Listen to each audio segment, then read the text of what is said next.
Okay guys, Paperboy back at you. I had an opportunity real quick.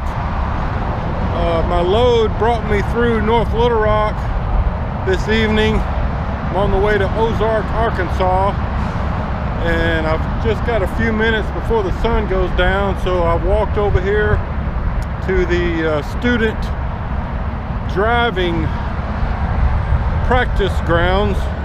Not sure what they call it exactly, but let me adjust the camera here. But anyway, I wanted to get a little footage of this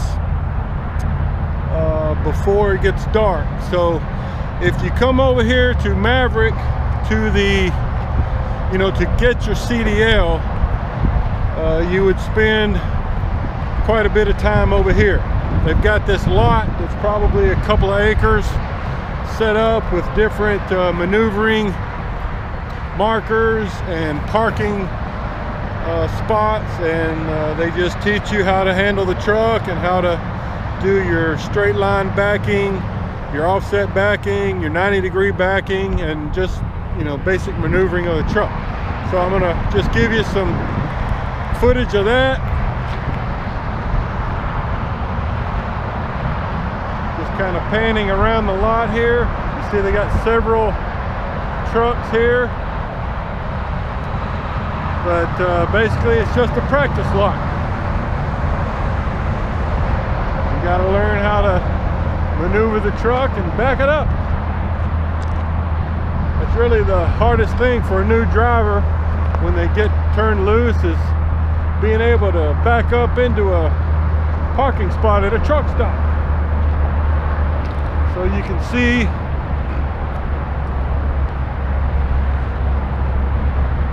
I wish it was earlier in the day where they were actually out here doing stuff. Usually when I come by here, there's instructors and a few students out here practicing. But like I said, it's late in the day, almost dark. So you see several trucks.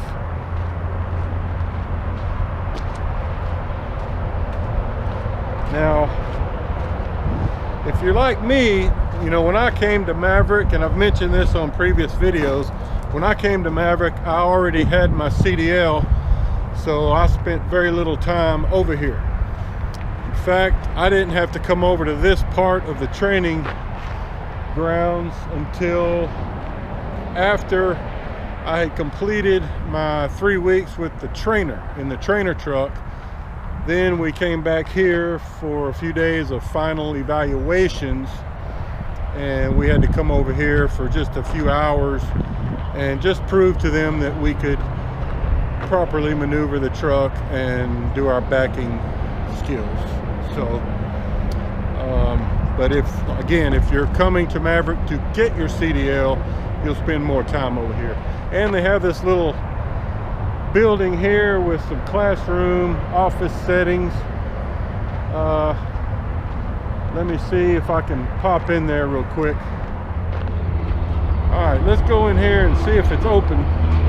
Looks like somebody's in there, but it could just be someone cleaning up or whatever. Okay, so this is it. Just one room. Got some whiteboards up there, a bunch of tables, some safety gear, projector screen, lots of safety gear. And then there's another room over here on the other side. Hello, just doing a little video. Don't mind me. So here's the other side of it. That's it. Thank you. Yeah, man. All right, so again, if you come over here to get your CDL through Maverick, you'll spend quite a bit of time over here. But if you come to Maverick and you already have your CDL, then you'll only come over here as part of your final eval, maybe for 2 or 3 hours is what I remember.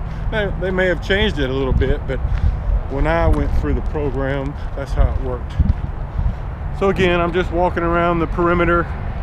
You see they got cones set up with lanes and backing spots, just so you know you can practice. And as I said, you know, that's really the most challenging thing, or at least it was for me, was being able to get the truck into a tight parking spot at a truck stop.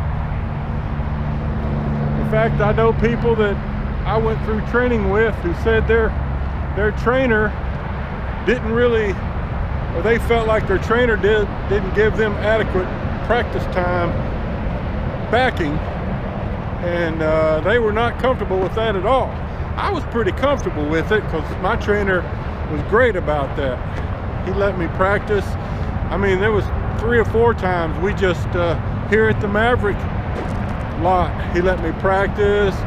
One Sunday evening on the way somewhere, we stopped at a, well, Sunday afternoon I should say, we stopped at a Love's that had a lot of open spots, and he just let me practice backing, you know, for, I don't know, probably 40 or 45 minutes. You know, that was a big help. But I know guys that will try to avoid truck stops and go to rest areas if they can, because rest areas usually, you know, have angled just pull-in spots, and they don't have to worry about backing at all. So anyway, all right, I'm going to try to run over and show you a couple more things at the main yard at North Little Rock before it gets dark. See you over there in a minute. Okay guys, back over at the main part of the North Little Rock yard, and there's a couple more spots here I wanted to show you real quick. As you come through the main entrance and you kind of veer to the right, this is where the truck wash bay is. You see that truck sitting right there in front of that overhead door? He's waiting to get into the truck wash, which means there's probably, yeah, there's another truck in there now getting washed. So basically you just come right in the main gate, veer to the right here, and go in that overhead door. It takes about 15-20 minutes and you'll have a clean, shiny truck. Those guys do a great job. Now I'm going to walk around the side here. These guys may still be here, but this is the equipment barn, I call it. And you know, if you ever come through and you need tarps replaced or ratchet binders, chains, coil racks, this is where you get it. So you just pull right up here, get out, walk up there, and those guys are usually real helpful. See, you got all the timbers right here, 8-foot timbers and the 4-foot beveled timbers. So you go in right over there, and they usually will come out, see what you need. They've got some little carts you can put your equipment on and swap it out.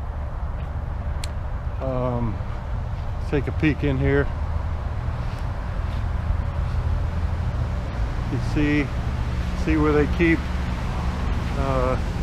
they got new tarps, other tarps. You got the green canvas tarps, and then more tarps up there. And then I'll walk around here, see if I can show you some of the other stuff.